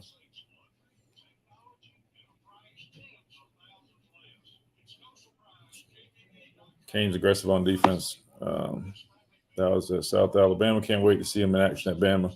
Yeah, I'm really curious how this defense looks, man. Just because, I mean, I've been all I've known is Coach Saban's defense my whole time here. Then, in the NFL, I'm not gonna lie, we ran much different defenses than what we ran in Alabama, and we'd be getting gashed with the Panthers. I mean, we had like one of the last ranked defenses in the NFL. So I'm very prideful in Coach Saban's defense, man. So I am curious to see how this plays out. Because it's just different. Like I said, when you run a line of cover 3, you got single high, but that means that the other safety, he's down in the box for run support. So let's pull up their stats. I know last year they ended up being like top 20, top 30 in defense or something like that. But let's see like run defense, stuff like that. I'm kind of curious how that played out. I personally like I'll give you an example. Like this past season, we went back to running our true nickel with the heavy end. If you guys remember 2 years ago with Pete, we were running a lot of what they call nickel J, which is we called it nickel rabbits, meaning you had 2 rabbits, aka outside linebackers at the end position. We were lighter on the edge, more athleticism. But if you guys remember, our run defense was not very good. I feel like last year we improved a lot because we went back to that true nickel with bigger guys up front. I still believe up front, man, is where you really got to dominate.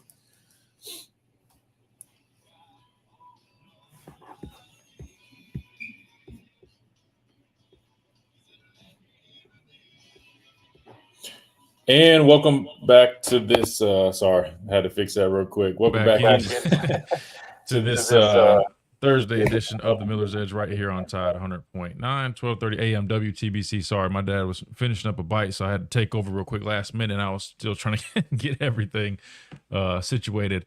Again, we are presented by the Good Feet Store, America's art sport experts. Go check them out if you haven't already. We still need to talk about the Michigan thing. We keep teasing it, but we haven't talked about it. And one big thing, though, is, as you guys know, with the hire of Coach DeBoer, he also brought in his general manager. I'm still getting used to saying we have a general manager in college football. It's so weird. But his general manager, Courtney Morgan, who, if you didn't know, also spent time at Michigan. And you'd have to wonder, right? You know, Michigan just lost their head coach, Coach Harbaugh, to the NFL. He's now the coach for the Los Angeles Chargers. So what that means is their window just opened. You know, we saw how Alabama's roster was basically poached, right? But a lot of people swooping in, taking players from this roster, taking advantage of the situation. You'd imagine that would be the case with this Michigan roster now that Coach Harbaugh left. The only thing is, you wonder if they do promote from within. Sharon Moore, offensive coordinator, guy that was crying, thinking Jim Harbaugh. It's hard to imagine them not hiring him after he put on that performance. He should get a Grammy for that. So I'd imagine a lot of people would consider staying if they're going to keep a lot of things the same. However, if Jim Harbaugh brings his defensive coordinator, who I think is a really good coordinator, is it Minter? I think, however you pronounce it, but if he takes him with him, maybe they lose some defensive guys. But you have to think maybe Courtney Morgan in Alabama is going to look at this roster and try to see if they can find some guys that they feel like would be a good fit here. If that's the case, I think there's a lot of stuff to really keep an eye on, because that's where things can get interesting. Like this Michigan team, obviously they're coming off of a national championship. We'll figure out if that's going to count or stick or not, depending on how these investigations go. But they've got a very talented roster, and people are going to have their eyes on them. Now, we know that Alabama isn't the heaviest hitter with this NIL stuff, but do they look to try to change that? Right? Because I feel like if you're going to convince somebody to leave Michigan, right, there's probably going to have to be some NIL involved. I know Alabama is, to me, I would much rather play at a place like Alabama than in Michigan, but that's me. These guys, they just won a national championship there. They might promote from within. You're probably going to have to do some convincing. So the best way to do that right now, unfortunately, is with finances. And you got to wonder if that's going to be a thing. But I think relationships go a long way. And Courtney Morgan obviously has some really good relationships with this roster. Well, so we'll see. I mean, maybe we do get a couple Michigan guys. Let me ask you this though: would you want these guys? I mean, if they want to come here? No, because I would say maybe a couple, but I'd be very specific on who I'd take. Listen, if they had a good tackle, I'd take a tackle. You can't deny the team that Michigan had, and they were very good in the trenches. I mean, they had an offensive line that won the Joe Moore Award, I think maybe a year or two ago as well. I mean, they were good up front, both sides of the ball. But this team that wasn't loaded with, like Alabama's loaded with 4 and 5 stars. But this team has some good football players, and that's who Jim Harbaugh is. He is a great teacher, developer of talent, very simple, NFL style offense and defense.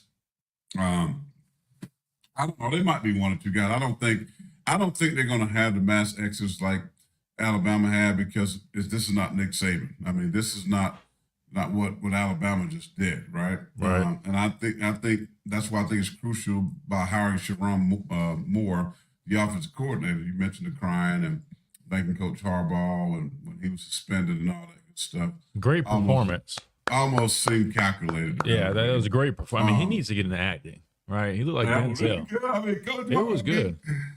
I'm trying to tell you that the opportunity that he gave me, Coach, thank you so much, Coach. I mean, you're my coach. You're my coach. Nobody with the most misunderstood program in the country. I know we cheated. I know we got film. I know. But listen, they did what they did. Listen, everybody who knew the situation knew Jim Harbaugh was out. Because you can't go back to Michigan with the NCAA sitting there already got these charges. He didn't want to go there and having to deal with that. That's why he tried to get a contract to say, hey, if I come back to Michigan, then I'm free. Give me my free. I'm free and clear of all of these things. You can't impose me. You can't charge me. You can't link me to these things. Well, they couldn't do that, right? They can give him all the money they wanted to, but they could not get him from that. So listen, he's off to the Los Angeles Chargers. He ain't got to worry about it. He got the ring. He's turned that program around. They've dominated Michigan the last 2 or 3 years. I mean, they're 3-0 the last 3 years. Of course, he didn't coach this year, but so he's won the last 2. But still, I give him 3 because that's his team. He did all the work during the week. So he leaves there on a high note. He leaves his program in a great situation. It is what it is. So you know what? I don't think No, I was going to say, you know what might actually make some of those guys consider leaving is that if they know that they have suspensions or some type of discipline looming, they might say, hell, we just won a championship. Let's go ahead and get out of here. Because I'm saying that if you're a young guy and you still got 2 years to play, and you're like, hey, they might suspend us from postseason play the next 2 years. I might not even be able to compete for a national championship if I stay here. Maybe it is time to jump ship while I can. That's something to consider. That's all I would say. No, but I don't know what the school situations are and how they do that, right? Because what classes, they might as well wait through the spring now because the portal opens back up in April, I believe. So at this point, if you say I'm transferring, can you go now? They probably already in classes several weeks. Do you try to jump out of that? They probably miss. I think they might miss spring ball if they do transfer, but they definitely probably going to miss spring ball. So why not just stay there and see? It's going to be Sharon Moore. I can almost 100% say that Sharon Moore is not going to be Brian Kelly. LSU is not going to allow him to walk out the door. He'll get a pay raise though. We saw how that worked. I think that would be the biggest slap in the face if they don't allow this man who's stepped in and kept this team afloat during these hard, difficult times while they were cheating or being charged for cheating, allegedly cheating. You can't let Sharon Moore walk out that door. They will get so much pushback from that. Being an African-American, for one, and who's shown that he can run this football team. And if you don't hire him, that would be a lot of Stephen A. Smith and them dudes, but they're going to eat them alive. So I think if they want to hire him, they should hire him because they think he's the right guy. It shouldn't be. No, but he is. That's what I'm saying. He is. I think. We said this with Nick Saban. I feel like he handled that situation wrong, not trying to purposely, but the way he did it hurt the team, hurt the players. I think so. I think that's. But I thought we always said this. We had podcasts about this. How do you keep this locker room together? Well, hiring from within. Unfortunately, they just didn't have the coaching staff to be able to do that. So you can't blame Nick Saban for what he did and how he did. It was time to go. It's time to go. He put his work in. So it is what it is. It might end up working out. You never know. My thing was, we're not as Alabama fans gonna be just. It ain't gonna be that kind of party. I don't think it's gonna be that kind of party. So I don't think Alabama fans we're gonna go just. No, I'm saying Alabama fans that want them to think we're gonna go pluck players from their team. I don't think it's gonna be that kind of party. I think Sharon Moore they're gonna help keep things intact. They get a ban maybe, but I don't think that's something coming way down the road. So I don't even think they have to even worry about that. So I think teams are gonna use that once they're in the portal, they're gonna say, hey, y'all probably gonna be suspended. Y'all might get the death penalty. The coaches are gonna you best believe they're going to cheat that way and use that against the Michigan football team. But I don't think if they hire Sharon Moore, I don't think anything is there to be worried about. We got to have another timeout because we kind of got behind in the first hour. Noah, let's go ahead and hit a break, my brother. Give me a little music. Give me something. Give me something to chill. Get my shoulders like going up and down. Last couple of days you had me like, yeah, come on. Mm-hmm. There we go. I know the folks out there that listen to us on YouTube. If you like that, I know you do. I see. Riding in your car right now, you're doing that bankhead bounce while you sit at the stoplight there on 15th, 16th Street in Tuscaloosa. And I think you're right over there by 2703 6th Street, the home of R&R Cigars. RNRcigars.com. Go by and check out Reagan and Randy. They got the anniversary coming up. What a party. They put the tents up outside. They got lights out there, 2703 6th Street. Man, you talking about a good time. Man, this kind of weather when it's 70+ degrees, the porch is the best place to be. TV's out there. Great basketball games. Things are happening. If you want to be outside, you like to be an outdoors person, that's where I like to hang. Or if you want a room, you need a little privacy, your office party, whatever, man, go see them. They got the private room, smoke your cigar, get you a nice bourbon. You're good to go. I just saw somebody on YouTube their handle is cigars and bourbon. I like that. Good stuff right there. Go check them out. 2703 6th Street, rnrcigars.com. Go on the website, check them out. Order if you're not in Tuscaloosa, they'll send it right to you. Use that code, The Miller's Edge. Ship to you for free. Maybe get a little discount. Everybody about that little, shorten that change a bit. All right, we got to hit a break. Come back. More of the Edge. Here the time, 100.9, 12:30 a.m. WTBC. Back in a moment.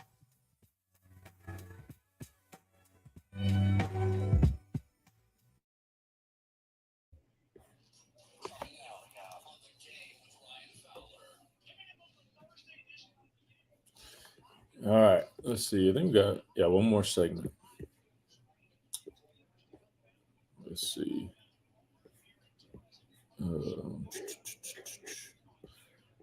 If they had any good linemen, I think that'd be good. Corey, we can't listen to copyrighted music. He don't know. He don't know how all that stuff works, so he's killing me with the Darius Rucker stuff, but it's all good. I just have to mute it.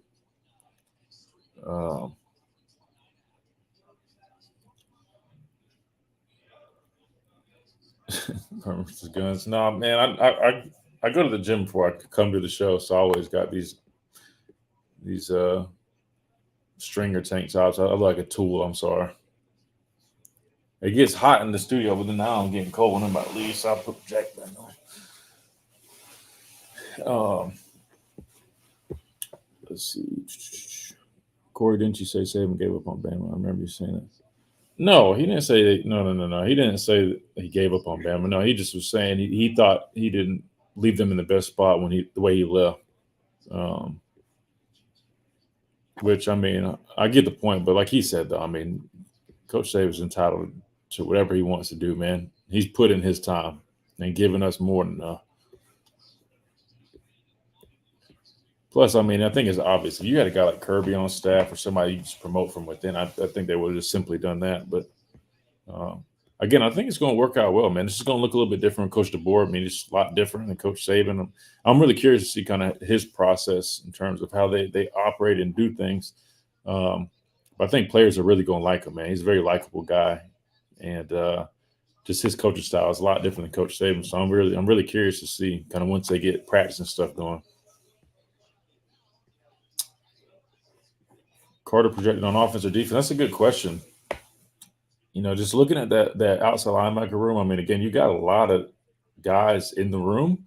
There's not really one guy with true experience besides Q Robinson, who is like a third down guy, but he's definitely a special teams demon. But I think that position is kind of wide open, that edge position. But I don't see Noah Carter necessarily. I think he definitely was going to play edge, but I mean, there's a lot of guys in that room right now. It's kind of wide open. With that being said, I wouldn't be shocked if they kind of play around with them, see what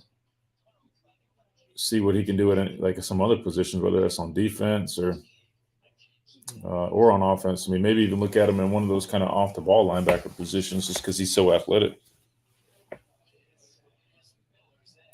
All right, here we go.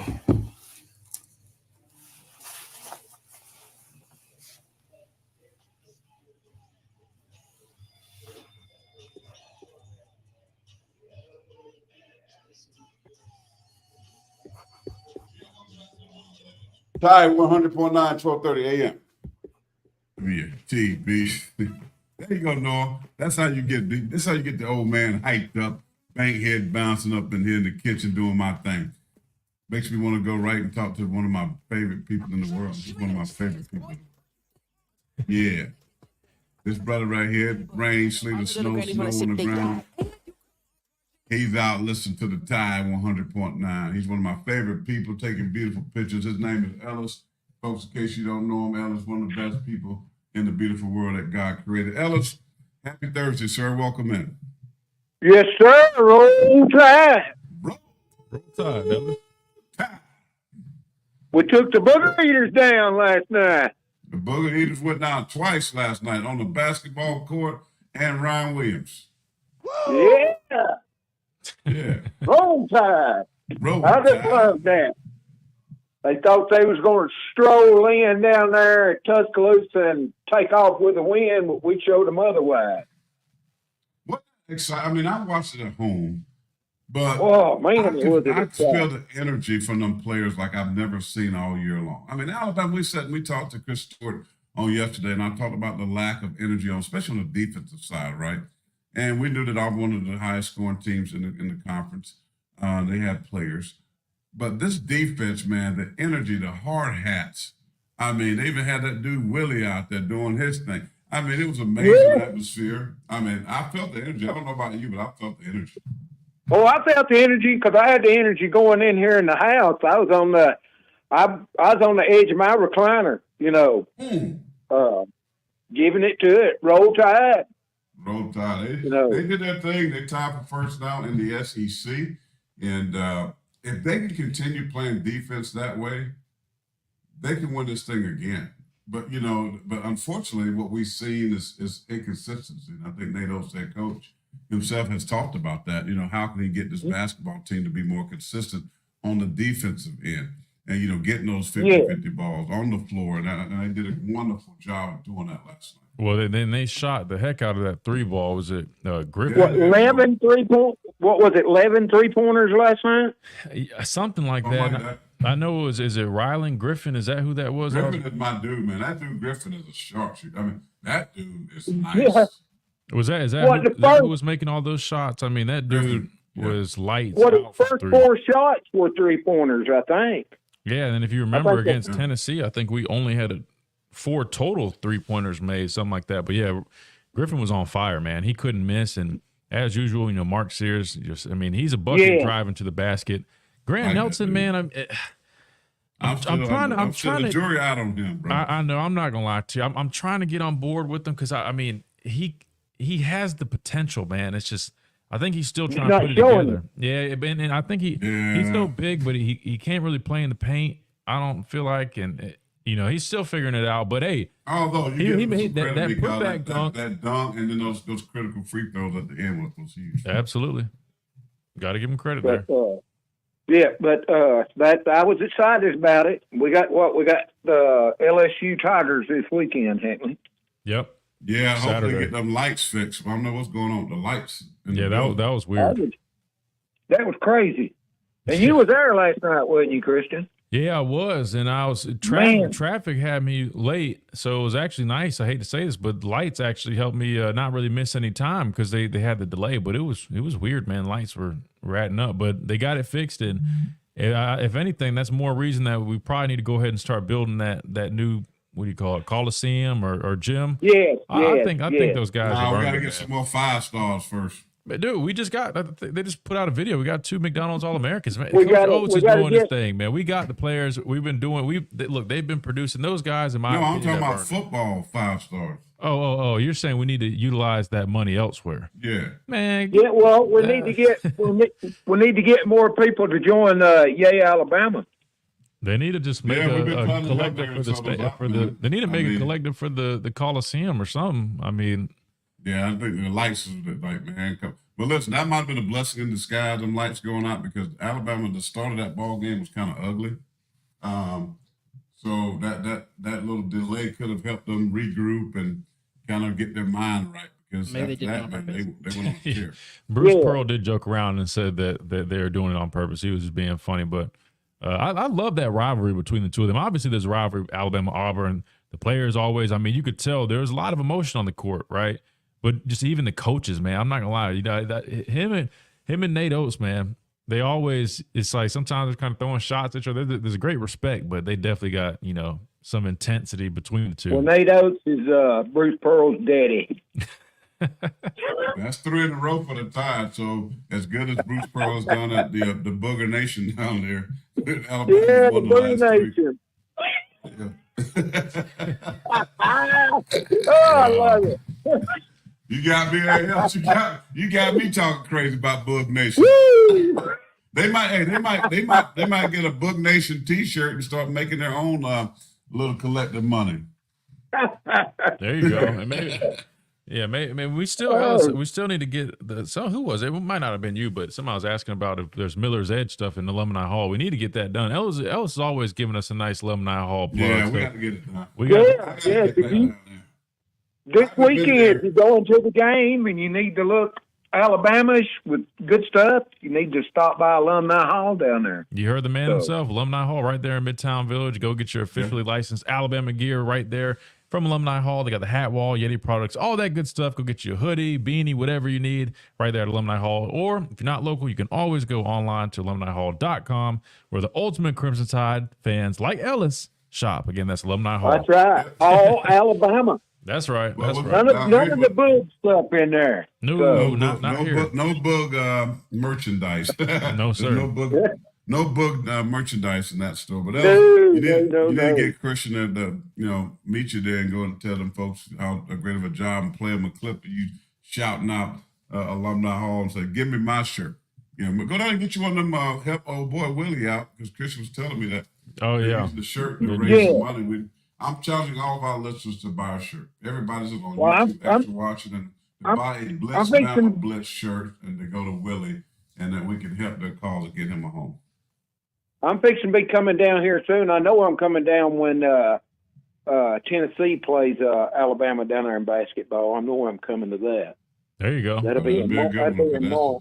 Tennessee is that real deal Holyfield. They got to step up their game to take care of the Vols because they are playing. That's why I'm coming to that because it's gonna be a good ball game. That's right. Well, Ellis, we're running a little bit short on time. We appreciate you as always, and roll tide. We'll talk soon. Roll Tide. Roll Tide. That's our guy Ellis doing this thing. If you don't, follow this man on Twitter. I don't know what time Ellis get out of bed, but when I wake up, I don't know why his X or tweet thing pops on my phone. I'm always looking forward to seeing one of his pictures. Hey, good. No. I was just going to say before we get out of here, just again, I'm excited. Ryan Williams recommitment. I know Ryan Fowler and boys going to be blowing it up on that one. I'm excited about it. I'm just always cautiously optimistic and just say, hey, let's see how the transition. He's still young because Christian was. When we dropped you off here in Alabama, you were 17 years old, just like this young man. So I know now with this NIL, we got dudes, and one dude playing in his 9th year. He's old enough to be Ryan Williams' daddy. He's still playing college ball. I'm just saying the maturity factor is something. You can have experience, skills, but if you don't have the experience sometimes, it takes the adjustment period is tough. Because this 6A, 7A high school is not SEC football. So it takes a little time, and there's no doubt in my mind that he can't do these things. You know what? I'm gonna help you out. Good example, Caden Proctor. A lot of people, hey, we need a tackle. We're getting the number 1 overall tackle. He's going to come in and be.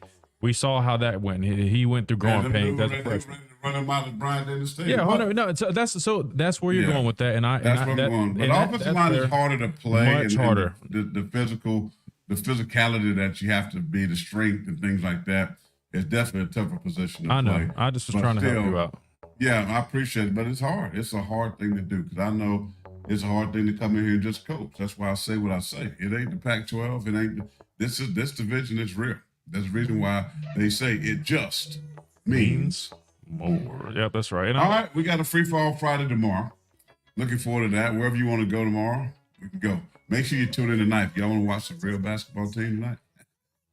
The South Carolina Gamecocks and Dawn Staley, the number 1 team in the land. I thought you were down that fake coach Muffy. What's her name? Muffy, Buffett, whatever her name is, with them ugly clothes on. I hope we rip them to shreds tonight. But make sure you tune in and watch the Gamecocks take care of LSU. I thought you were talking about Carolina men's basketball. No, we got to get out of here because I was about to say we blew them out in Coleman Coliseum. Got to get out of here. Noah's giving me the countdown. I said Appreciate women. everybody. I know. That's why I know you did.